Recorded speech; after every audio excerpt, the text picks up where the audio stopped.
How you doing there? Welcome back to Babylon Talmud. Today we're studying Daf Chav Beis, Daf 22 of Masechta Nedarim, friends. Daf 22, we already did like a whole bunch of it yesterday, right? I can't remember what's what anymore. I'm pretty sure. I hope we're starting in the right place. I think we did like basically Chav Beis and Aleph already. So we can do Chav Beis and Beis, and I think we'll also do a whole bunch of Chav Gimel to get to the Mishnah there. The Nedarim's like a funny Masechta. I don't know. like the Davs don't take that long. So it's just like, well, if there's a good stopping point, like one Amud into the next Amud, why don't we just spend another 5 or 10 minutes and just get there? I don't know. That's been my thing. Has that been working out okay for us? Okay. We're gonna start on Daf Chav Beis Masechta Nedarim. 3-4 lines before it gets wide. So. Yeah, we talked today about stuff anger, I guess. Are you guys into anger? What's your opinion on anger? You into it? You like it? You do it? Well, we'll learn about it a little bit today. We talk about Pesachs for Neder, so fun things. Alright, let's do it. So about 3-4 lines before it gets wide. Amr of Shmuel bar Nachmani, Amr of Yonasan Kol HaKois, or a fellow who gets upset. All types of hell rule over him. Think about that the next time you get upset. Shnemar, as the pasuk says, okay, they remove anger from your heart and evil from your flesh. And evil is hell. Shnemar, as the pasuk says, that everything that the Eibishter does is for his sake, and also nudnik for the day of evil, which is hell. Not only that, ella shatachu. Yikes! And if hell doesn't, well, if hell doesn't scare you, prevent you from getting angry, well then hemorrhoids will. That if you get upset, so then hemorrhoids. Shenem, as the pasuk says, Sham levragos, that the Eibishter will give you in the exile a angry heart, and some eye stuff. What's the thing that does eye stuff and makes you all madivis nefeshi? That's hemorrhoids. Ula b'meiske la'ared Yisrael. So Ula, when he was making Aliyah to Eretz Yisrael, his labulei train b'nei Chozai Bahade. So accompanying him, his travel buddies were these two people of Choseans. Komchad shochted l'chaver. One of these Choseans slaughtered the other one. He killed him, murdered him. And then after killing his fellow, the other guy, he turns to Ula and he says, "No, so did I do a good job?" Ula says to him, "Yeah, you did a great job. Why don't you open up the incision that you made so that he dies faster?" Now, when Ula then came to Yochanan, now, Ula, of course, didn't do that because he was a murderer. Ula did that because he was scared for his own life. I can't imagine being Ula in that situation. He's traveling with these two fellows. One of them, Pashut, murders the other one in cold blood, turns to Ula and says, "Did I do a good job?" Ula's thinking, well, if I say he didn't do a good job, I'm next.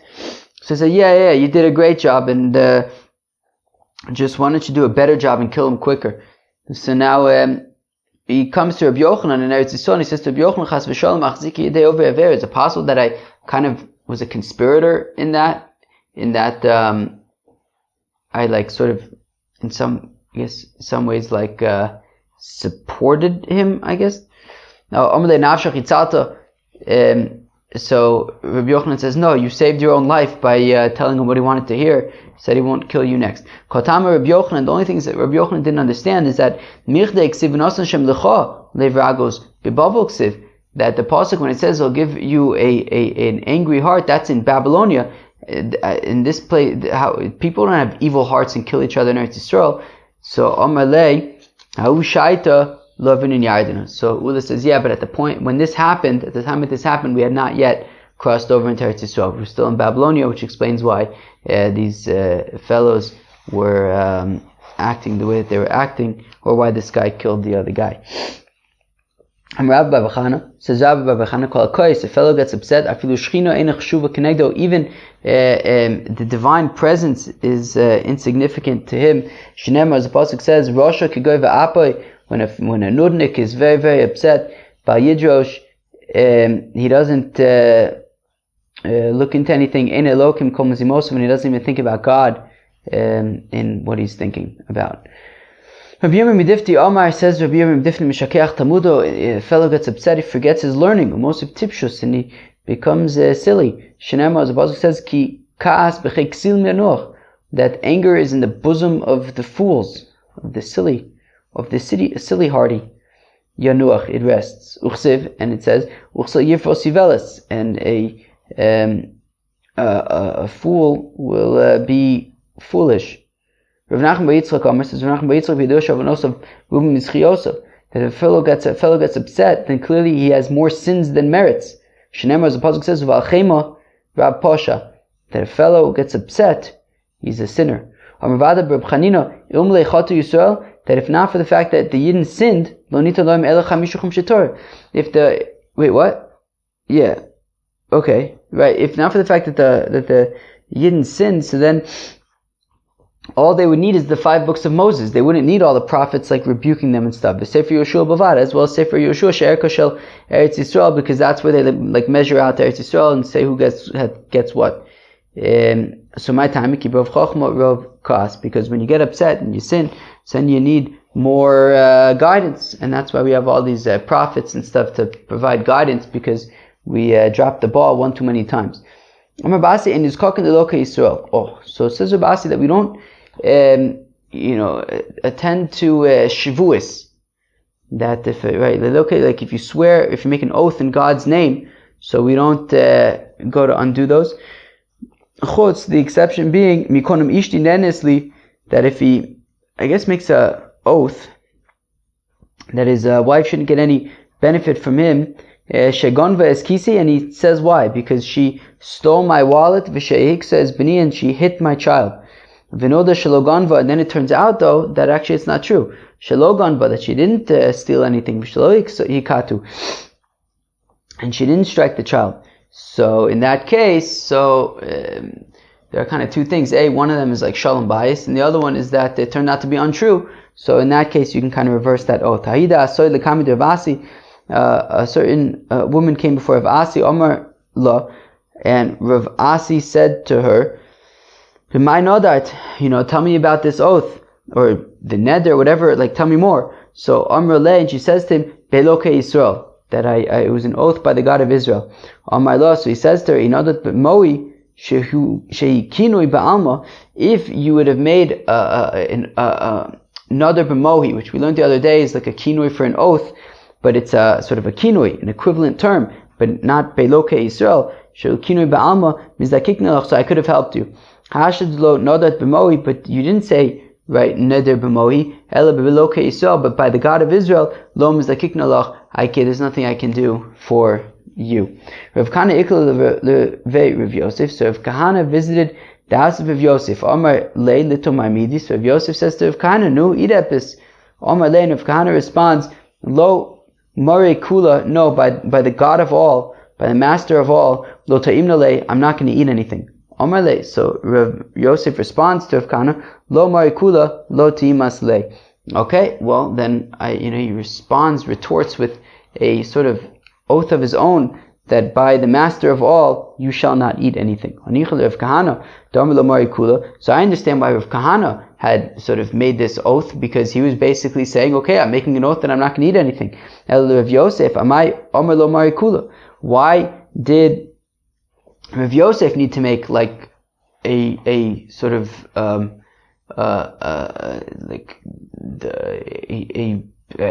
symmetrical oath? What's he accomplishing by making this oath, right? Rav Kahana made like an oath that he's not going to eat, and then Rav Yosef like made an oath back that Rav Kahana is not going to eat. Like, what did he accomplish? So what Rav Yosef was saying was Lomari Kula Hu de Ka'amart. Yeah, you said that that you're making an oath that you're not going to eat. That so that oath is is valid, right? Lomar kula hudikama tilkach lotimasle, and therefore do not, you therefore don't eat anything because you have just made this oath. Amar Rav Nachman Yuchsa poskim becharotov niskokin leloka Yisrael. Says Rav in the name of Rav Nachman. The halacha is poskim becharotov. Right? Yesterday we saw machlokas about do we allow somebody to sort of regret having made a vow? So says Rav in the name of Rav Nachman that yes, poskim becharotov. If somebody regrets that they made a vow, so that's enough to annul it. And niskokin leloka Yisrael, and we can sort of annul oaths to the God of Israel. Mishtavach le Rav Nachman Rav Schora, that so Rav was praising Rav Schora to Rav Nachman. Dadam Gadol, Rav was saying how Rav Schora is a great fellow. Omerlo, so Rav Nachman says, oh wow, if he's such a great fellow, so kshiyavu li'adoch avyehu li'adi. So the next time you see Rav Schora, bring him to me. Havale nidra lemeisha. So Rav Schora Taka had a vow that needed annulling. Also, the comment of Rav Nachman. So he came to Rav Nachman. Amalei noda tadaita da'achi. So Rav Nachman says to Rav Schora, when you made the vow, do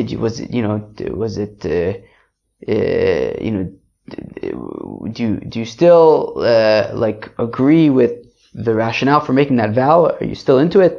So Amalei in, he says, yeah, adaita da'achi in kama zimnin. And Rav Nachman asked him a few times, like, wait, do you still kind of intend, if you knew then what you know now, would you still have made the vow? And he said, yeah, and this happened several times. So Ikbid Rav Nachman, so Rav Nachman got kind of upset because, like, on the one hand, he's trying to help him annul his vow, on the other hand, he's sort of sticking to his guns and saying, yeah, I'm intentionally making this vow. So Rav Nachman says, go to your porch. Nafak of Schora. So if Schora left, Ufasach Pischal and Afshe, and he made his own opening to annul the vow. Rebbe Omer Ezui Derech Lishosh Yavalo Adam, and if Schora says, look, the Mishnah Pirkei Avos says Rebbe that what is the straight path that a fellow should take in life? Anything that is beautiful for the fellow who does it as well as for other people. And now that I made Rav Nachman upset, I definitely didn't make a vow with the intention to make Rav Nachman upset. So Vishar L'Nafshes, he permitted the vow because clearly it led to a outcome that he would not have desired. Rav Shimon Berebi have the nidra lemeisha. Rav Shimon Berebi had a vow that he wanted to annul. Also l'kamayu derabon. So he came before the rabbis. Amrle, and they said to him, "Nada tadaita da'achi. No, are you still into this vow?" Amr in. He says, "Yeah." Adaita da'achi in kamazimnin. And this happened several times, right? Like, are you still into this vow? And he kept on saying yes. And the rabbis were like very. They didn't know what to do. Something wasn't right with the rabbis, and they kept on moving from the sun to the shade, and the shade to the sun. Something wasn't right.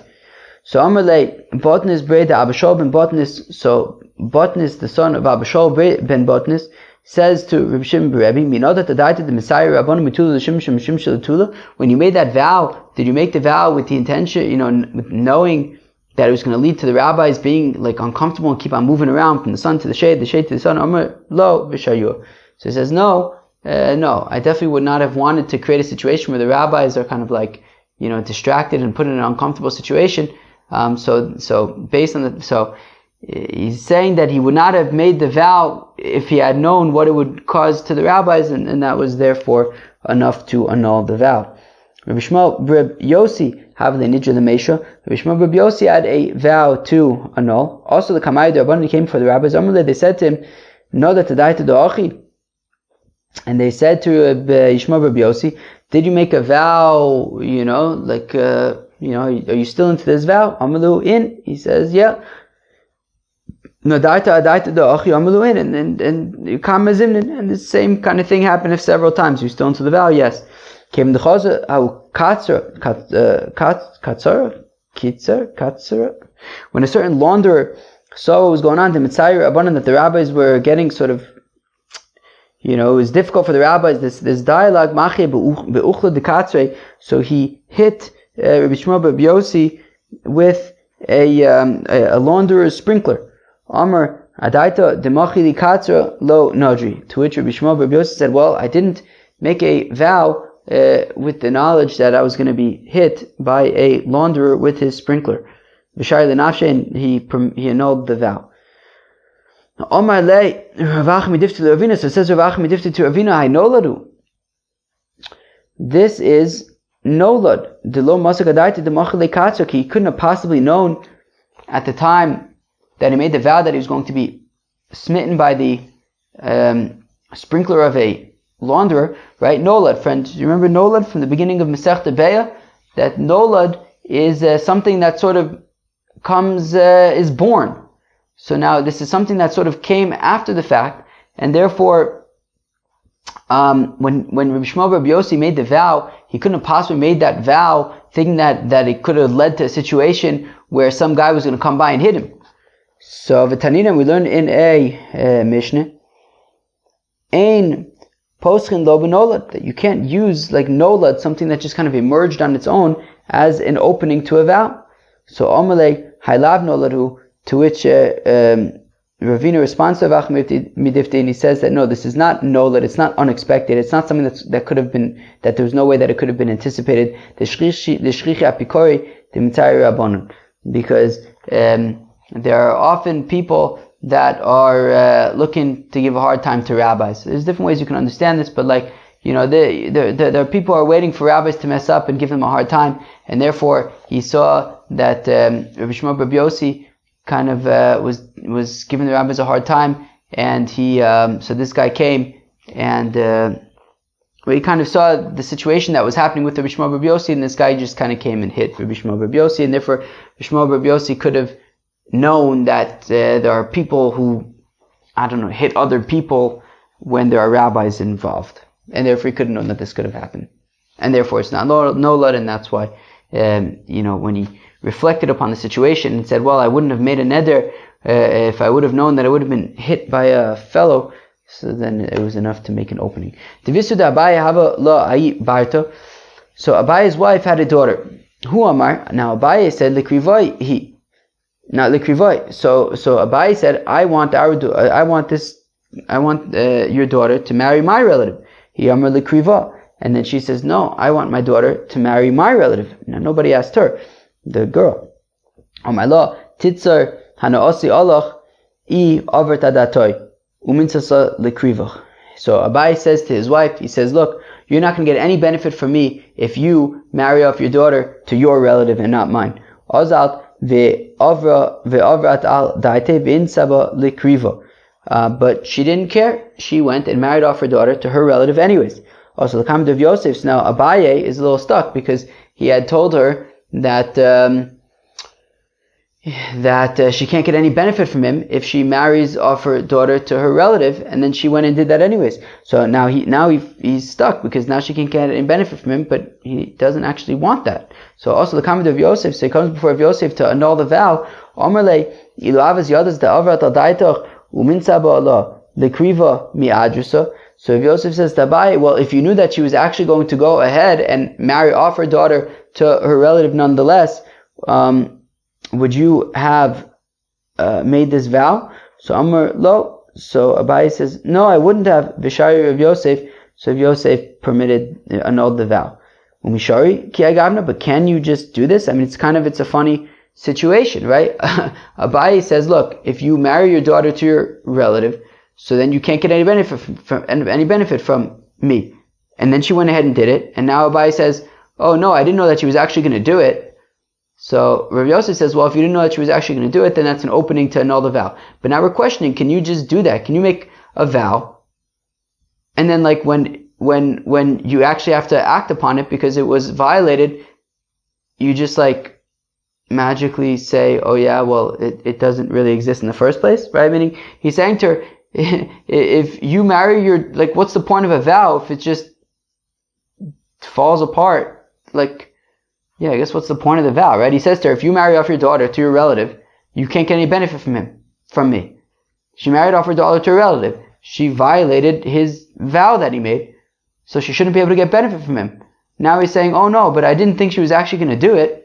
I don't know, isn't it like a tough luck kind of situation? Like, you shouldn't have said it to begin with if you didn't actually think, right, if you weren't actually serious about it. So we say, no, nonetheless, yes, it's okay. he could just say, look, I didn't think she was actually going to do it. There was a story with a certain fellow that he made a vow that his wife shouldn't go for the festival in Jerusalem. And she nonetheless went to celebrate the festival in Jerusalem. The fellow came before Biosi. And Rabbi Yossi says to the fellow, he says, look, well, if you would have known that she was going to be Ola Regel, would you have made the vow? Amar lo, lo. And he said no. Bitur Rabbi Yossi, and Rabbi Yossi says, well, in that case, don't worry about the vow. It's very interesting that it sounds like you could basically make a vow, and then if it doesn't work out, and now you actually have to pay up, so to speak, you can just say wait, but I didn't think that it was actually going to come to a situation where I would have to pay up, and oh, okay, well in that case, it's super interesting. It's really interesting. Yeah, super interesting. Anyways, friends, that was the Chaf something of Masechet Nedarim. Chaf Beis Masechet Nedarim. Yes, so we learned about getting angry and how you shouldn't do that. And then we learned an important statement from Rav in the name of Rav Nachman, that halach is poskim b'charato, that we can give space for somebody to regret making a vow and that will annul it, and also that we can annul vows to the God, oaths to the God of Israel. And then we talked about different ways of finding openings for vows, with the most interesting one being, I think, at the end there with Abaye, and that basically he made a vow that his wife can't get any benefit from him if she marries off her daughter to her relative. She then violated that and married her daughter to a relative, and now Abaye was like, wait, now what? I didn't actually think she was going to do it. And apparently that's acceptable to say, well, if you didn't think she was actually going to do it, then we can annul the vow. Friends, that was the Chaf Beis of Masechta Nedarim. I hope you enjoyed. Peace out.